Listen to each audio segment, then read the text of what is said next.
Right. Good afternoon, everyone. And thank you for continuing to engage with the Midwest Culturally Inclusive Conference. We are now near the end of our second week of sessions. Today's session is entitled Beyond Accommodations, Supporting Neurodivergent Students on Campus and in the Classroom.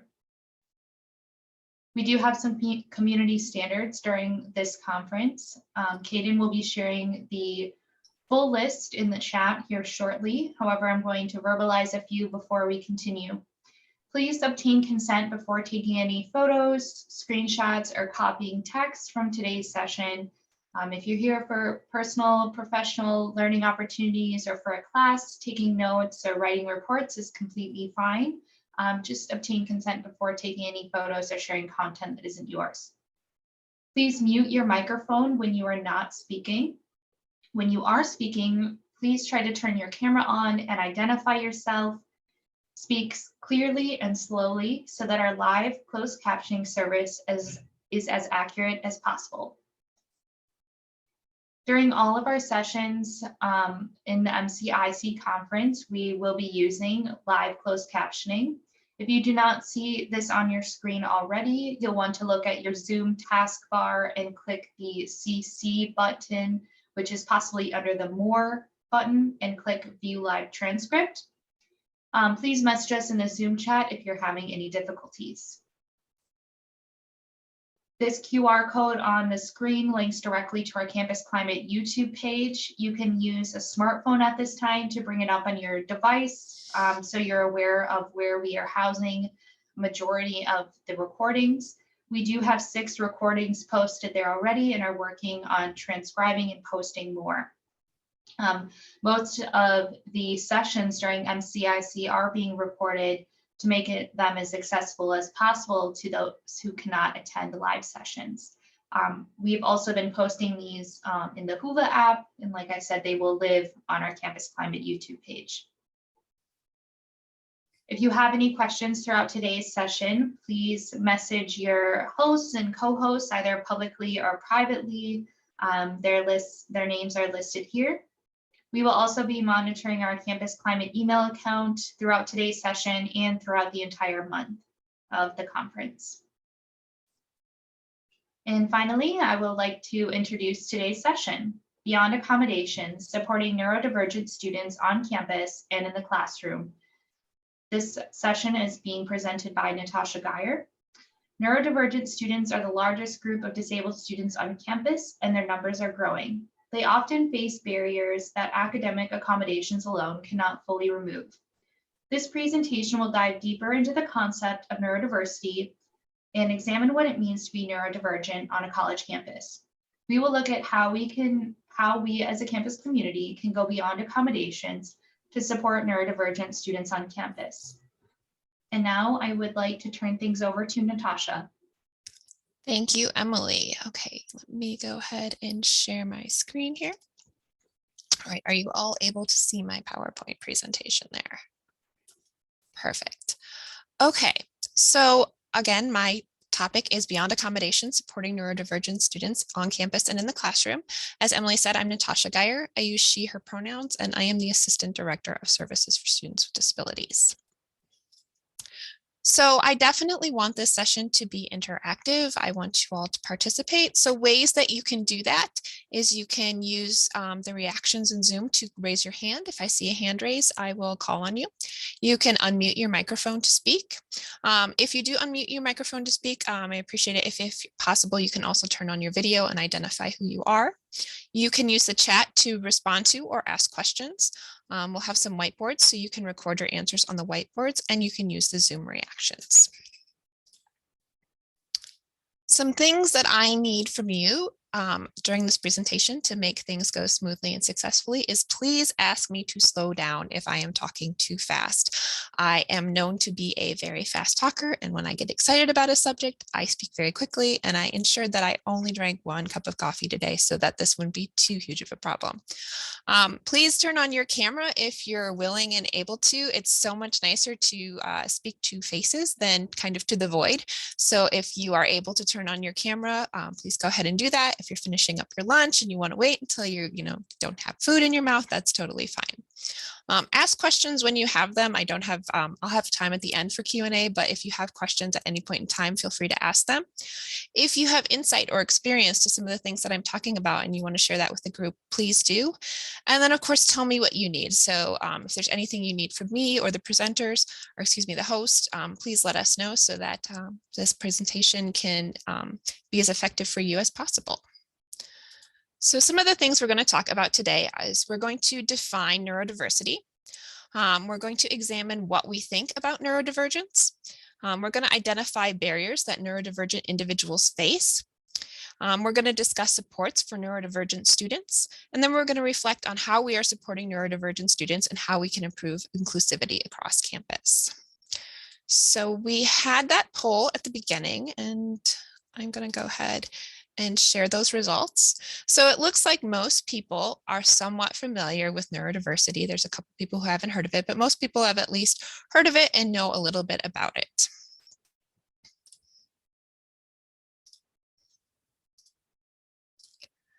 So since most people have heard of neurodiversity, I want to dive into what you think neurodiversity is, or what you think of when you hear neurodiversity, what your definition might be. So I'm going to pull up a whiteboard, and I'm going to have you record your thoughts on the whiteboard about neurodivergence. So you can use the annotate button, which should be next to where it says you are viewing my screen, and you can use the little text box to type. You can also, if you're unable to interact with the whiteboard, you can, oops, sorry, I'm on the wrong whiteboard screen. There we go. What is neurodiversity? You can also type your answers in the chat, or if you feel more comfortable talking, you can do that as well.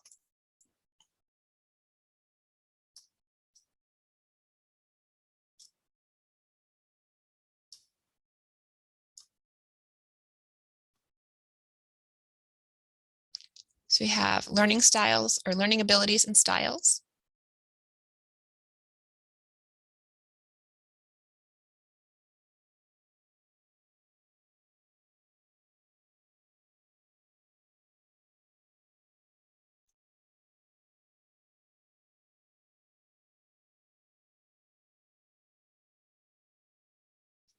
Differences in the mind, thinking, and cognizance is something that came up in the chat.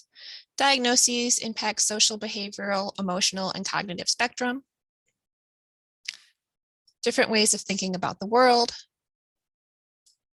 Mental health can include ADHD and autism. Different ways to process information. The differences in how our brains view and interpret the world, differences in learning styles, and how to approach a situation or solve a problem. Variations in the human brain.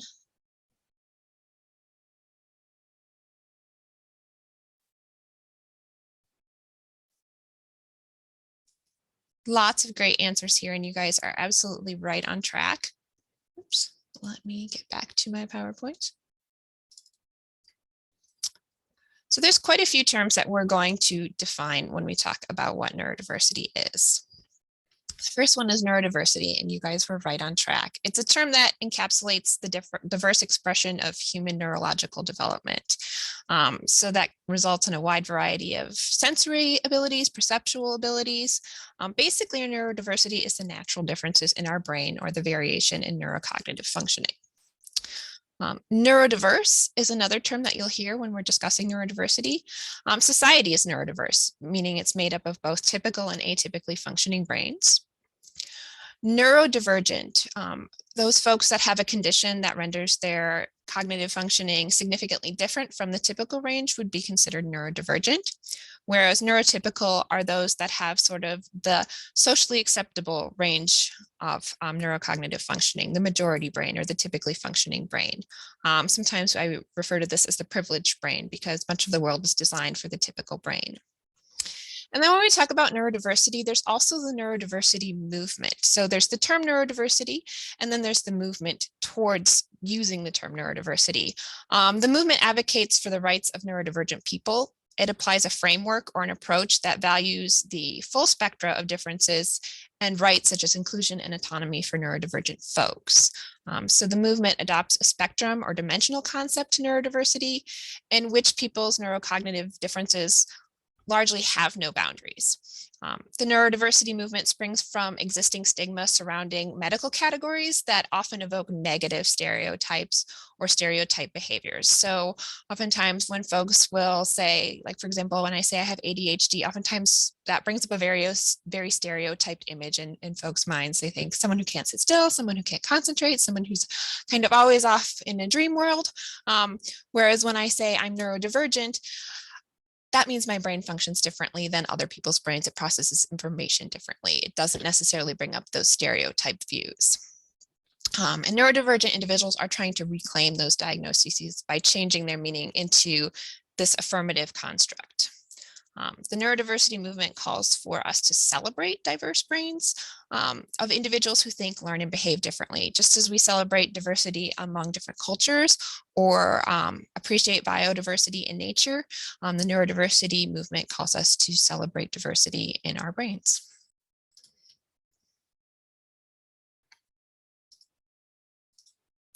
So the next image that I have here is sort of a visual of how neurodiversity is defined. So there's a silhouette of a brain and it says neurodiversity, and then it lists a variety of different diagnoses that fall under the neurodiversity umbrella. So that includes dyscalculia, dyslexia, other learning disabilities as well, ADHD, Tourette syndrome, acquired neurodiversity, so perhaps a traumatic brain injury, mental health, autism spectrum condition. This image, which I pulled from another researcher, refers to autism spectrum condition, which I've never heard of it referred to that way. I've always referred to it as autism spectrum disorder. And then DCD and dyspraxia. DCD is developmental coordination disorder. And then underneath all of the diagnoses, it lists positives of that particular condition. So for example, folks with dyscalculia have good verbal skills, innovative thinking, are creative. Dyslexic folks have very visual thinking, they're creative, they're authentic, they have good 3D mechanical skills. Folks with ADHD are creative, they can hyperfocus, they have lots of energy and passion, they're very authentic. People who have Tourette syndrome can hyperfocus as well, great observational skills, cognitive control and creativity and innovative thinking. Folks with acquired neurodiversity have a lot of adaptability and empathy and resilience and innovative thinking. People who have mental health disorders have a depth of thinking, expression, sensory awareness, resilience.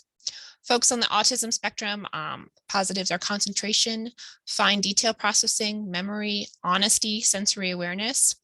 And folks with DCD dyspraxia have good verbal skills, empathy, intuition, and honesty. So those are just some of the positives of neurodiversity. And this is not by any means a complete list of conditions under the neurodiversity umbrella, just some of the more common ones. So when we think of neurodiversity, we think of neurodiversity in a spectrum, but not a linear spectrum. So oftentimes when you see spectrum, you think of a linear line, and on one end you have low functioning, on the other end you have high functioning. That's not how the neurodivergent spectrum works. It's much more like the image you see on the screen here, more of a color wheel type spectrum with neurotypical functioning in the center or where the lighter colors are, and neurodivergent functioning on the outer periphery. And everybody's neurodivergent spectrum is going to look different. So we could add more colors, we could put a multitude of different labels on each one, but ultimately the important thing to remember is that there isn't a high or low functioning when we think of neurodivergence. There's simply neurotypical brain functioning and neurodivergent brain functioning. So the spectrum I have on here is a spectrum of a neurodivergent person. So looking at that spectrum on the screen, what thoughts might you have about that person, or what assumptions might you make about the individual that's represented here?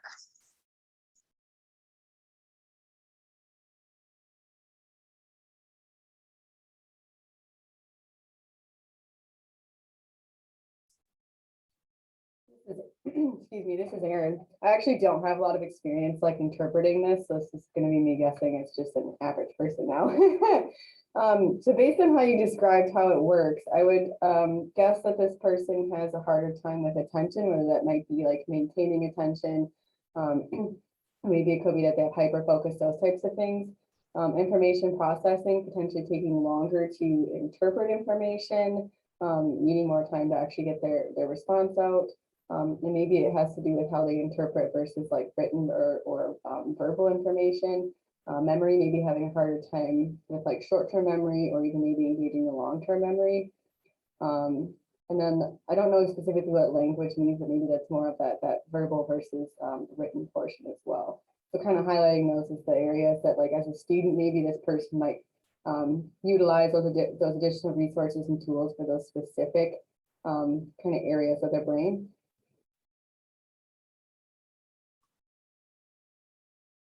Anyone else have any thoughts? Those are great thoughts, by the way, Erin. Yeah, so one of the things, and I know I asked you to make assumptions, so it's kind of a trick, is it's important not to, when you look at this, make assumptions of what neurodivergence might mean for any one individual, because it doesn't necessarily indicate a deficit. In fact, having atypical processing may be giftedness. For example, language on here, it could indicate that this person struggles processing language, or it could indicate that they have a very high verbal IQ.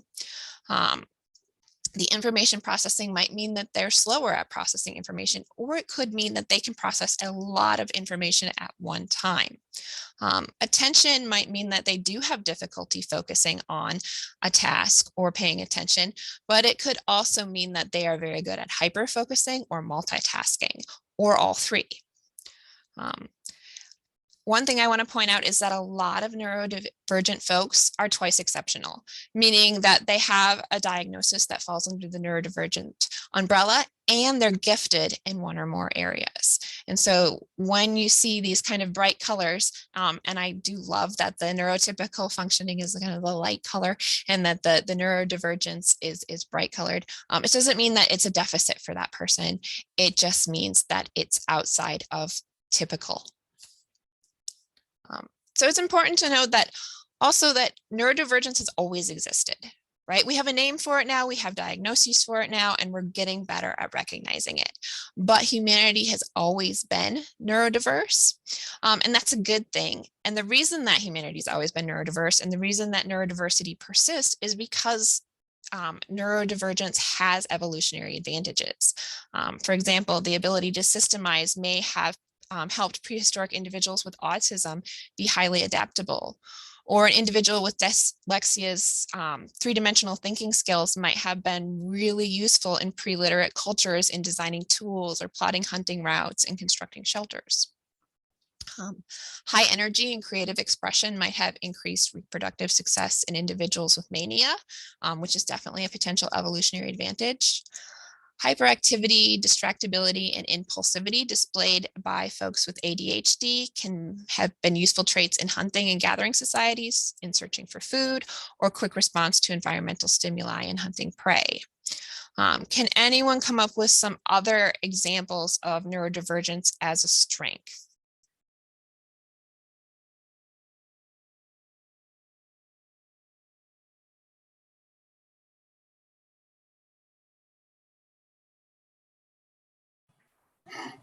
Anxiety has helped alert us to something that potentially could be a threat to our safety.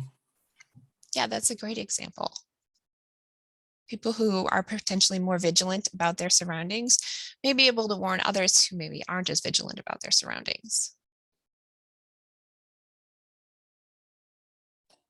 I think there's something to be said about the honesty piece with autism spectrum and how so often we don't communicate in direct ways. Neurotypical folks don't communicate usually in direct ways. And that's something that can be like refreshing.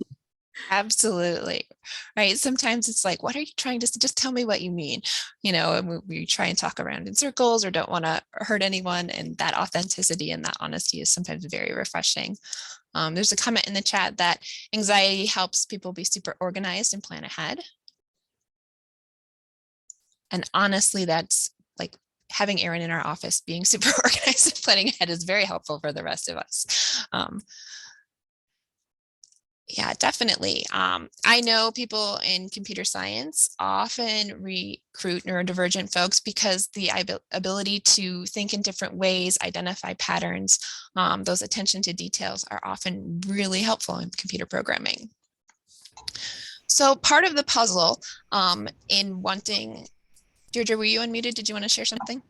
Yeah, I did. I was just going to say that in terms of like the hyper arousal, right, or hyper focus, oftentimes there are careers that people indicate that some of those traits are extremely helpful in. For sure. I think policing is one of those that they've actually talked about in the past, right? So that's another example, I think, is what you've been sharing. Yeah, that's an excellent example. Thank you. So really part of this puzzle to make campus more inclusive to support neurodivergent folks is to shift our thinking related to neurodivergence from that sort of deficit model to a strength-based model. But that's only part of the puzzle. Otherwise, I could end my presentation right here and let you all go on your merry way. So why isn't just changing our thinking towards neurodivergent enough?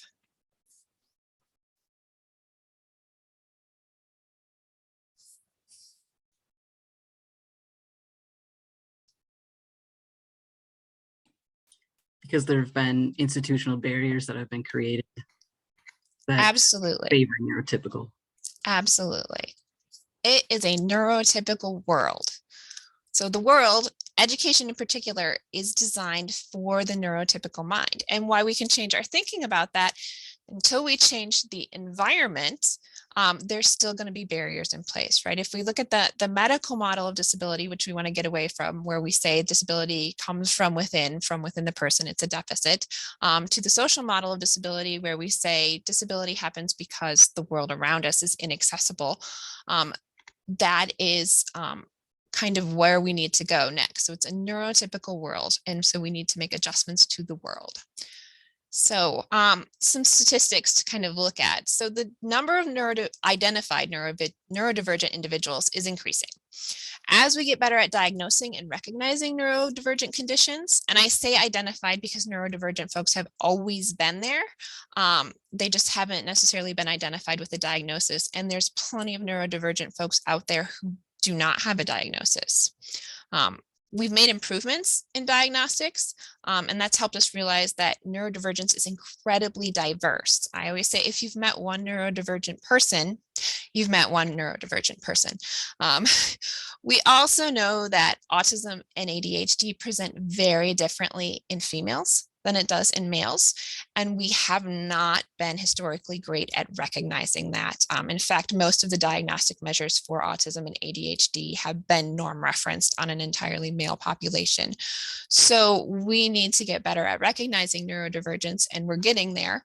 And we also need to note that people can have more than one neurodivergent diagnosis. So as we have more and more folks who are diagnosed as neurodivergent, we're going to see greater numbers of neurodivergent students in college. The disconnect comes with those students aren't succeeding at the same rates in college as their neurotypical peers. So if we look at college enrollment rates nationally, neurotypical students tend to enroll in college at about 67% of neurotypical students will enroll in college after secondary school. And graduation rates for neurotypical students are about 52%. Folks with autism, about 47% of students with autism will enroll in college after secondary school, and only about 35% of those folks graduate. Students with learning disabilities actually enroll in college at similar rates as their neurotypical peers, but their graduation rates lag behind at 41%. And folks with ADHD enroll in college, about 55% of them do, and only about 30% of those folks graduate. 24.7% of disabled students continue on after their first year in college, so about a quarter, and 50% of students drop out by their third year. So we need to find ways on bringing those statistics up for our neurodivergent students so that they're on par with their neurotypical peers. to look at some of the numbers we have here at UW-Platteville, 75% of the students who are registered with our office are neurodivergent. They fall under that neurodivergence umbrella.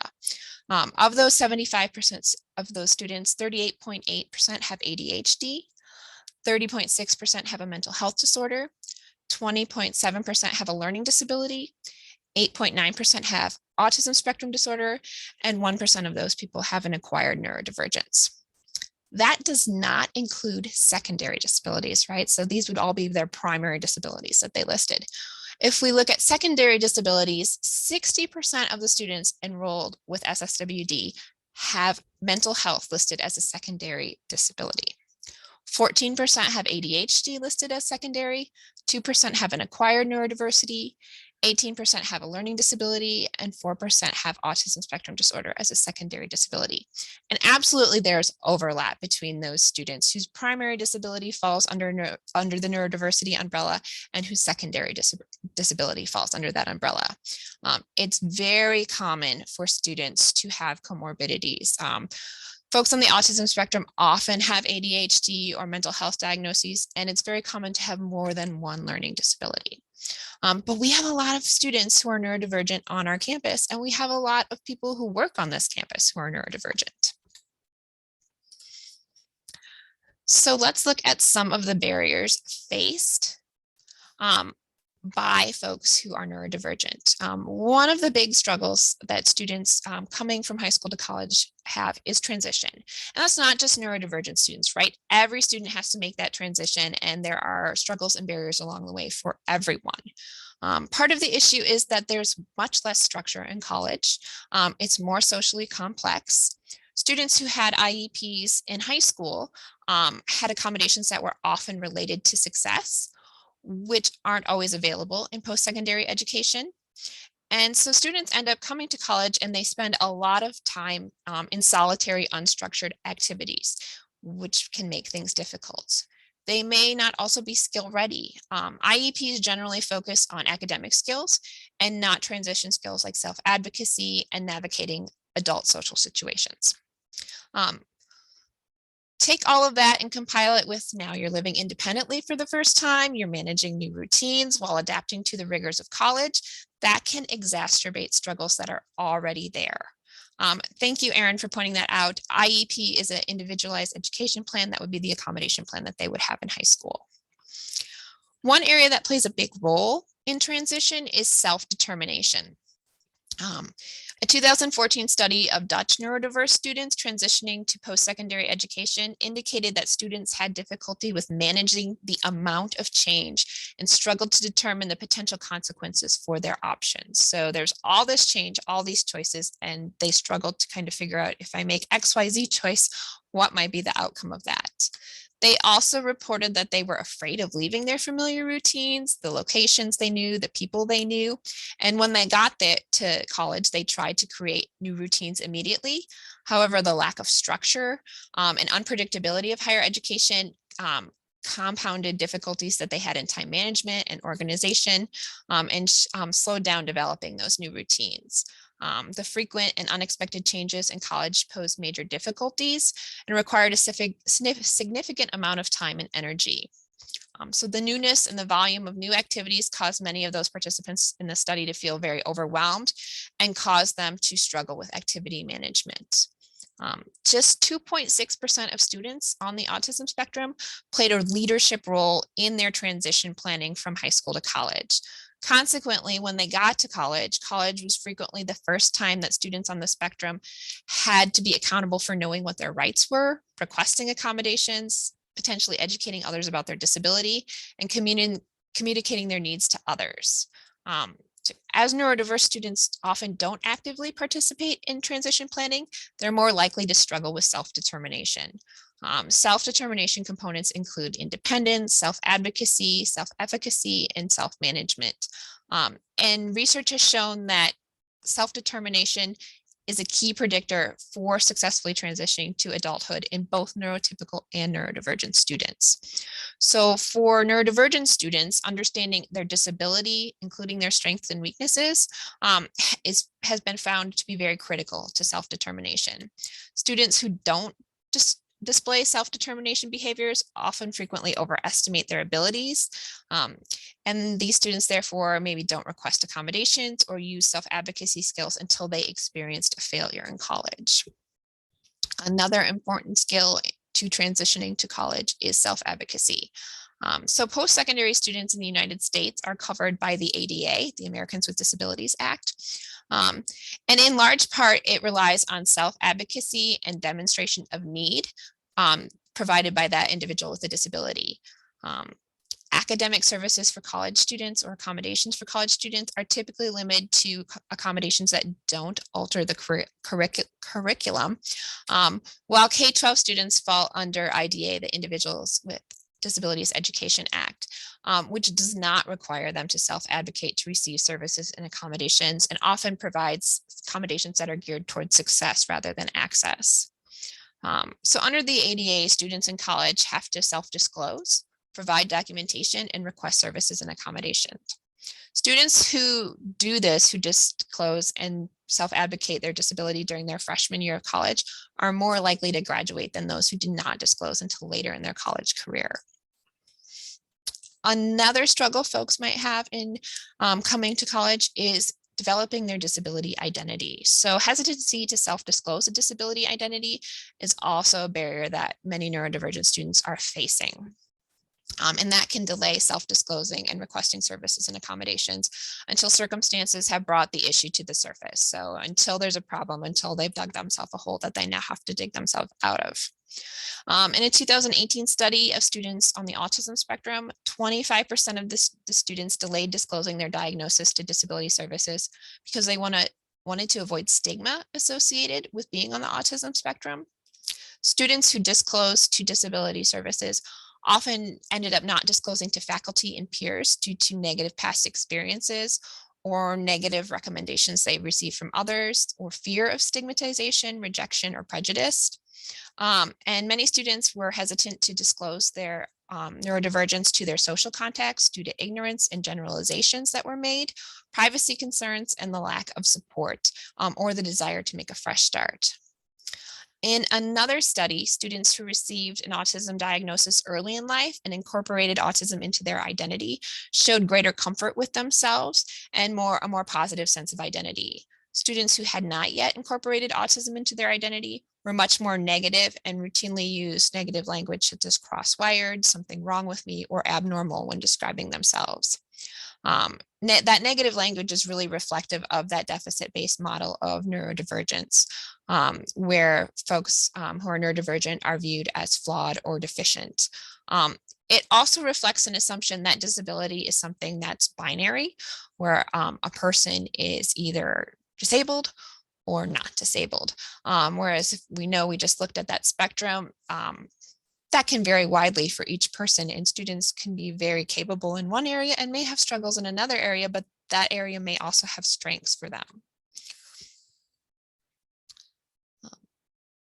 Oftentimes students displayed noticeable tension between their efforts to publicly pass as neurotypical and privately embrace neurodivergence as part of their identities. And that's called camouflaging. So oftentimes students will try and pass as neurotypical and camouflage neurodivergent behaviors. So sort of being on all day, acting someone other than yourself, and that can be very, very exhausting. A 2019 study found that 46% of students reported that society needed to better understand the challenges faced by students on the autism spectrum. They indicated that this was especially important in social situations, when students wanted to be approached without stigmatization or patronization. They also indicated that they didn't want to be treated as different, particularly by their peers. Many students on the autism spectrum reported that their professors and peers didn't understand or accept their neurodivergence, and that led to social isolation for them. Students with autism also reported that also reported high rates of depression and an increased likelihood to display that camouflaging behavior. And that struggle to appear normal can lead to increased anxiety and social isolation for neurodivergent individuals. A small number of neurodivergent students mentioned that due to doing well academically, having high academic grades, their difficulties and the social challenges they experienced were often underestimated or overlooked. So kind of like saying, well, if you can do differential equations, certainly you can have a conversation with someone, which as many of us know, sure, I can do that, but the other thing, no. In addition to those struggles with communication and social issues, neurodivergent folks often are hyper-focused on specific topics or interests to the exclusion of other areas, which makes it difficult to kind of make small talk, approach someone, have a conversation about something. Challenges faced by neurodivergent students can be exacerbated by social communication difficulties, such as the inability to adapt language to different settings. For example, the way we might speak with professors is very different than the way we might speak with peers, or difficulty picking up on nonverbal communication or non-literal language such as sarcasm, inference, humor, irony, or metaphor. The tendency of folks on the autism spectrum to interpret conversations literally can lead to misunderstandings. These could negatively impact relationships and learning outcomes and prevent students from participating effectively in group assignments. So for example, when you're in a group assignment and we're asking who's going to do what, maybe one person who's already done a lot says, sure, I'll do that too. I'm doing everything, I might as well do that too.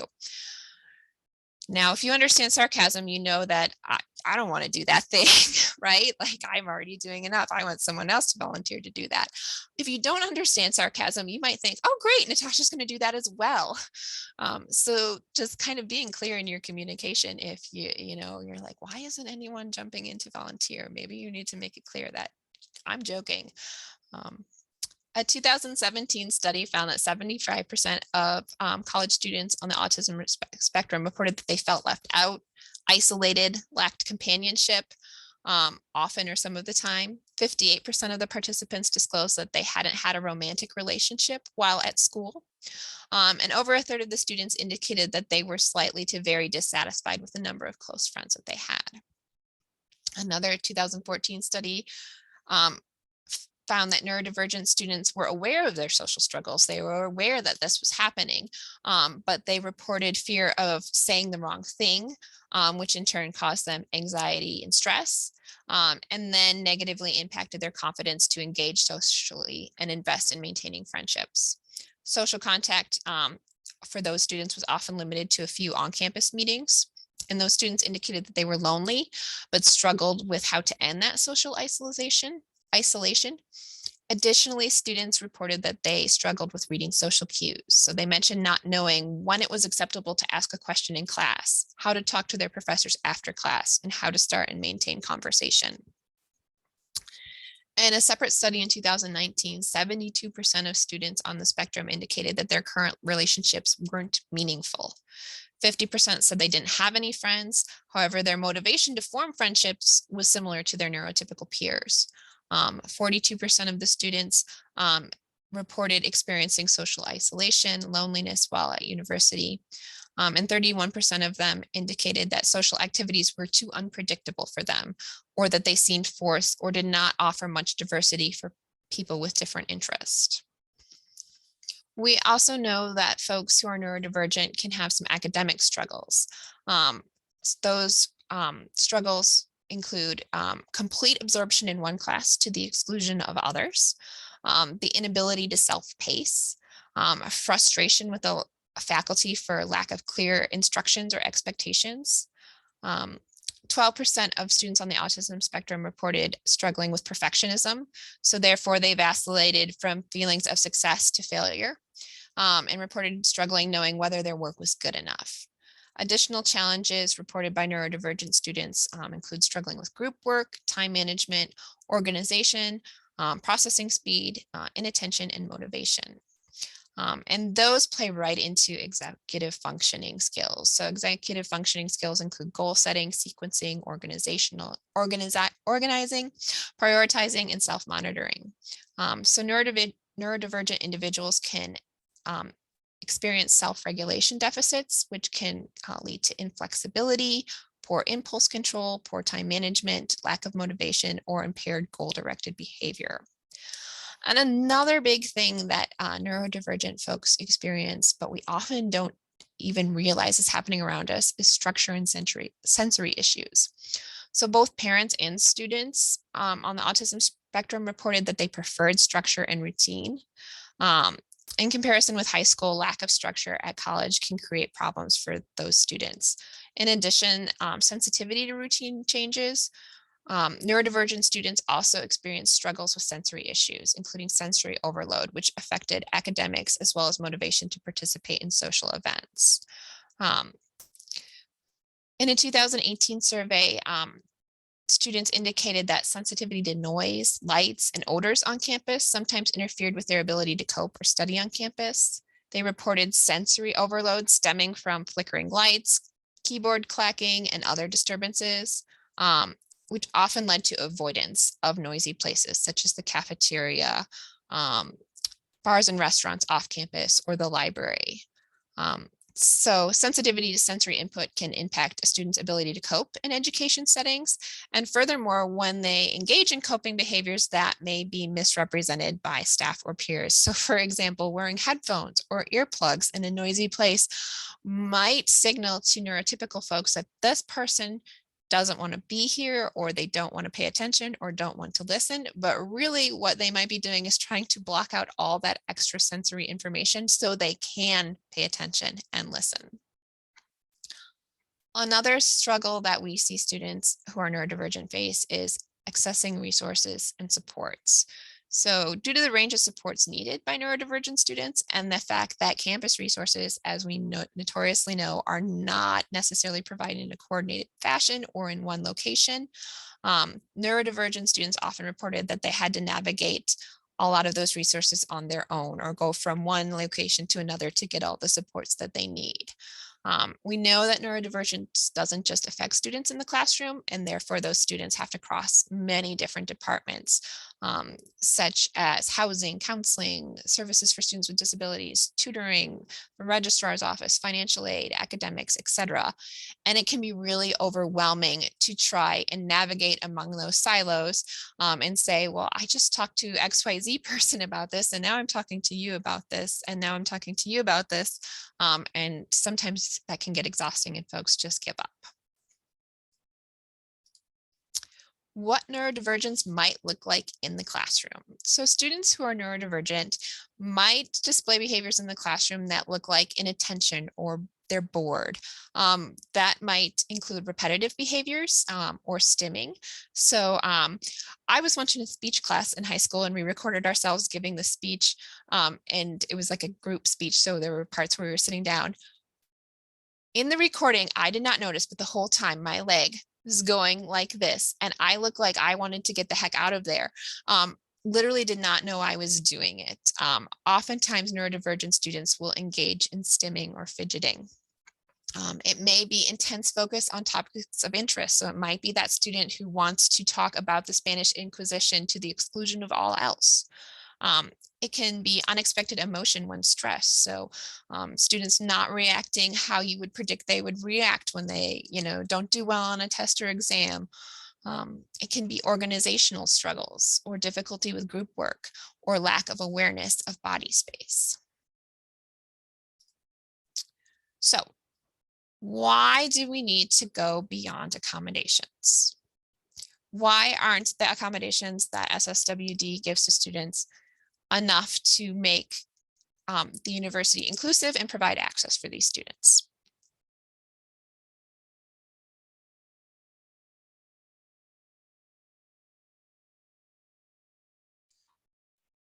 I think what you all do a wonderful job, but that's what you're legally required to do. That's like the bare minimum, right? In terms of checking the boxes, for lack of a better term. I think that's just the what we're required to do. Absolutely.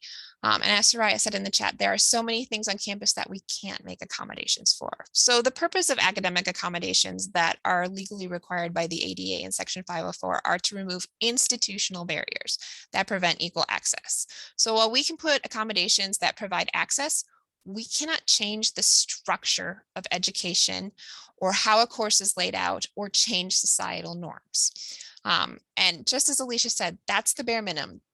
Bare minimum. The ADA is the floor, and you can engrave that on my tombstone because it's something I love to say, but the ADA is the floor. That is the bare legal minimum of what we must do.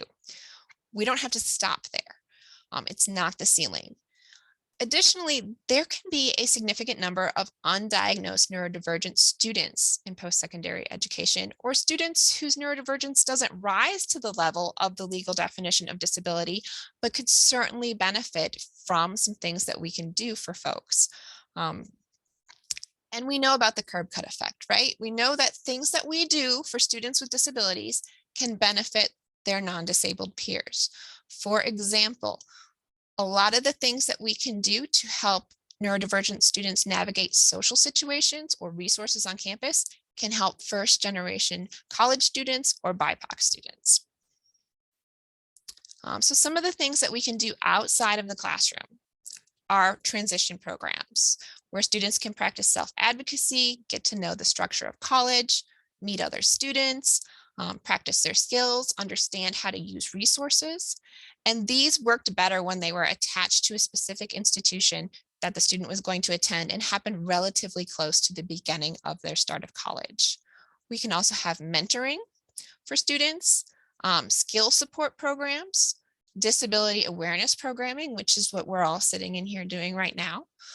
We can help normalize some behaviors that we might see in neurodivergent students. So normalize stimming, normalize that it's okay to maybe get up and pace at the back of the room during class. That doesn't mean you're not paying attention. That means you might be trying to pay better attention, and provide some sensory friendly places or activities. And then make it easier for students to access supports and resources. I will point out, I'll throw Erin under the bus, or rather elevate her, that one of her students, I believe, says that she's the captain of their ship. But at our office, it's one of the things we like to do, is to be a central location where, like, hey, maybe you have a question about financial aid and I have no idea what the answer to that question is, but if you come to me, I will get you where you need to go.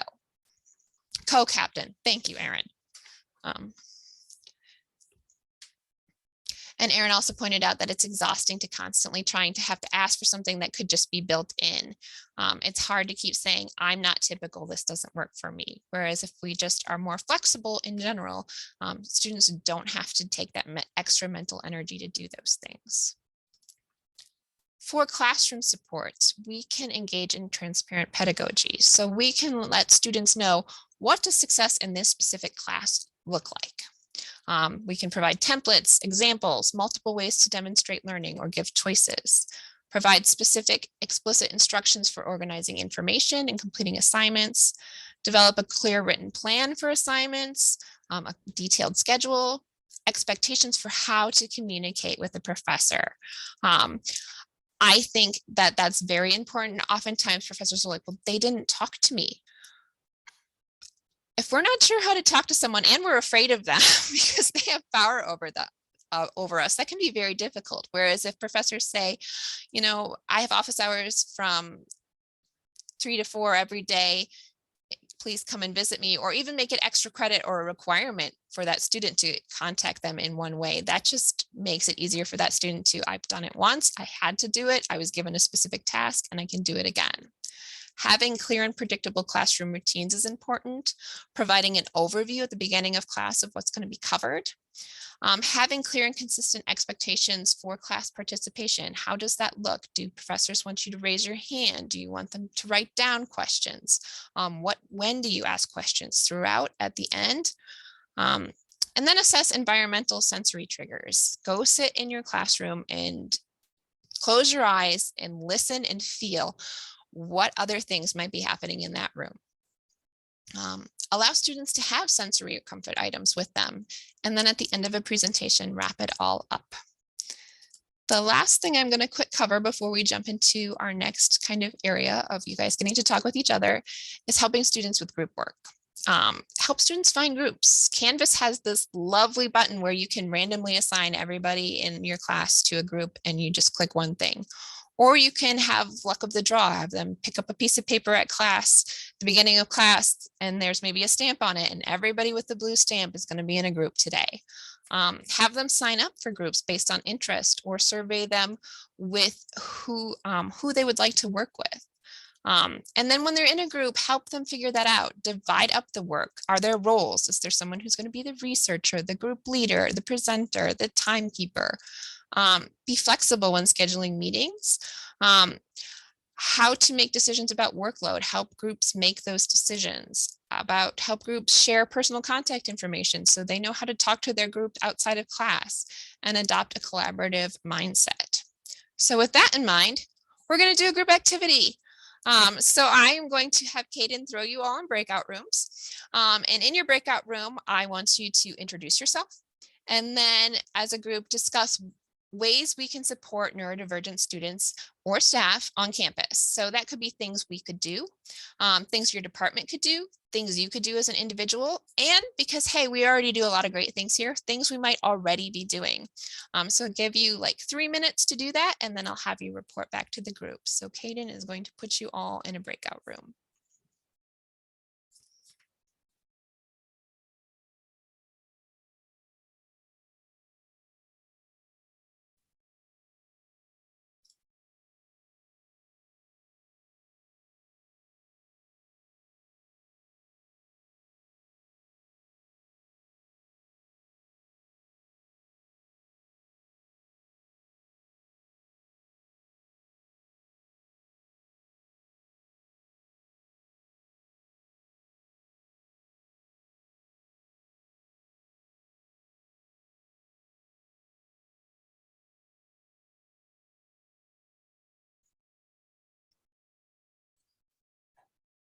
I think I won.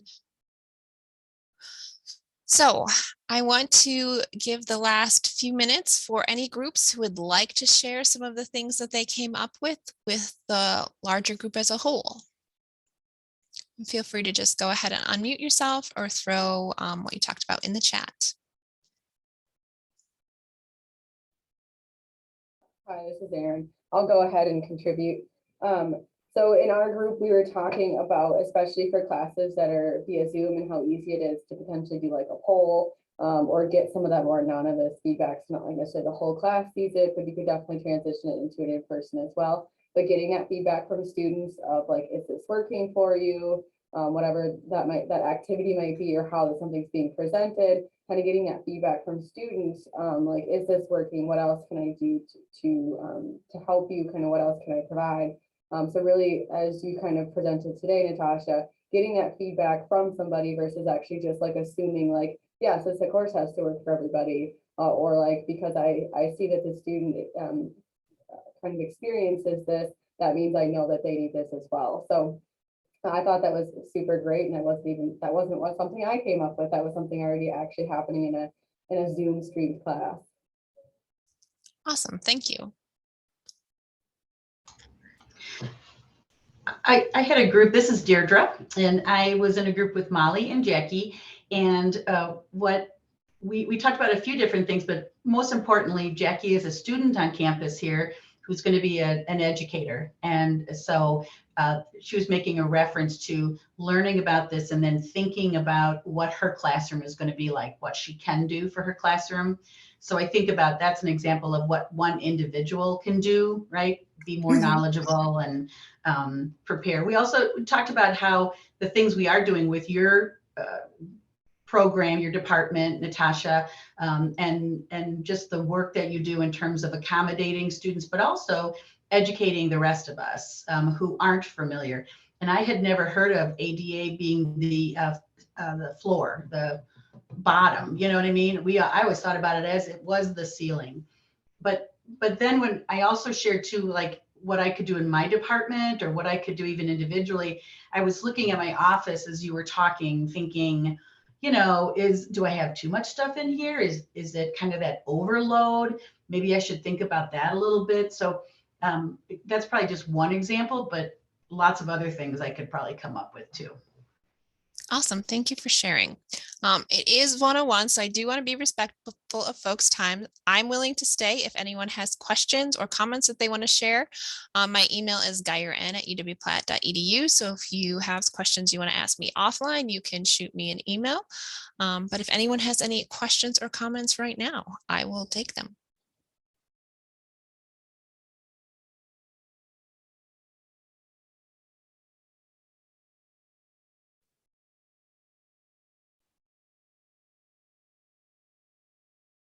All right. Oh. Go for it, Kaden. Sorry, Natasha. Could you explain again what acquired neurodiversity is? I didn't quite catch that in the beginning. Absolutely. So that would be perhaps that you were neurotypical previous. Not that you hadn't been diagnosed, but that you were neurotypical previous and something happened. So maybe you were in a car accident and you had a traumatic brain injury, or you had a stroke, and that affected your neurocognitive functioning. So can I ask a question from, it's kind of an idea and I wonder what you are thinking.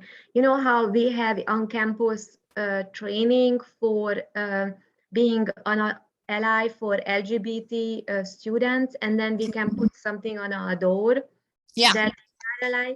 Can we do something like that with neurodivergent students, that they actually understand that maybe we have some background after we participated in a training, and then the students feel more comfortable talking to faculty because they know that maybe it also should signal that we want to talk. Yeah, I think that's a great idea. I know some folks in campus climate who could probably come up with some sort of training like that.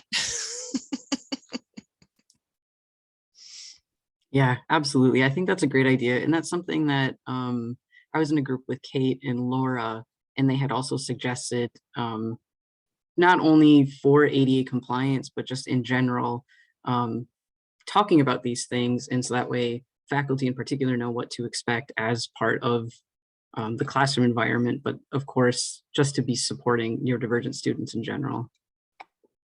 And So, the other thing I was thinking is that when I am based on your presentation, you know, the students might stare, and then I would take away that not interested.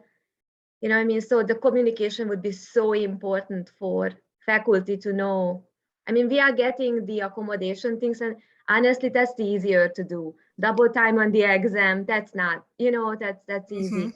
But then to recognize that who are the students and then what are their needs, this is extremely hard, especially if they are sitting amongst, you know, 32. So the communication would be extremely important. Then somehow they feel comfortable with us.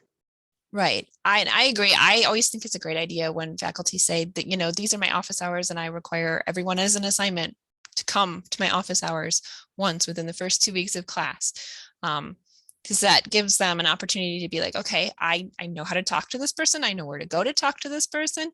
And, you know, it doesn't even have to be an important conversation about anything. It can just be, oh, you know, I've comfortably talked to this person before, so I can comfortably talk to this person again.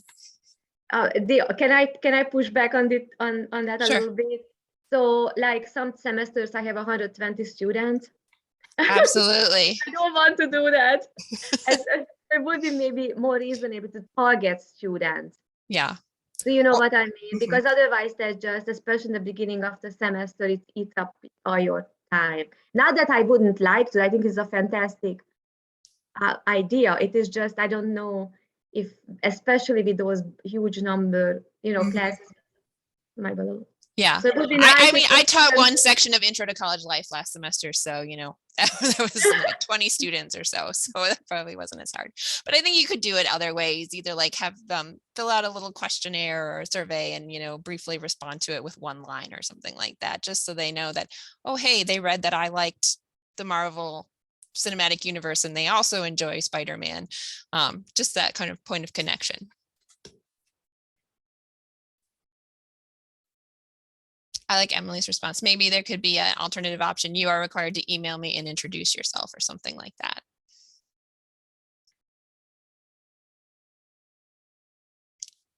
All right. Any other questions or comments?